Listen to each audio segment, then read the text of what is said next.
So we're talking in this very first series of the year about embracing our own stories.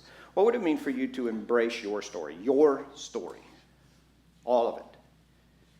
The good, the bad, the ugly, the hurt, the pain, what you've caused, what has happened to you. What would that mean if you could embrace your whole story? Oh, I don't like parts of my story. I want to excise them from the story. Of course you do. We all do. We all have parts we would like to take out.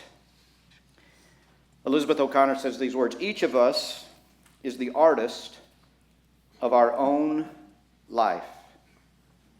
The materials we are given to work with, the conditions we work under, and what happens to us are a part of the drama of what we do with our life." Let me read it again. Each of us is the artist of our own life. The materials we are given to work with, the conditions we work under, and what happens to us are a part of the drama of what we do with our lives. There is a beautiful imperfection to each of our stories. There is an imperfection, we get that part, but the beautiful imperfection we don't get so much of. That if you are willing to embrace the beautiful imperfection of your own story, that is what it means to be a human being.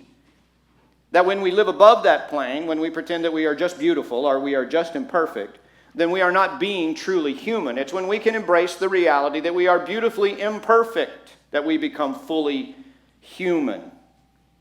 That the reality of what it means to embrace all of the parts of our story is that you and I are finally, for the first time, authentic and real. We don't have it fit. We don't know much. How redemptive is it to be in the presence of people who practice that kind of humility? I don't know, but let's talk about it. I don't know, but let's journey together. I don't know. Tell me what you think.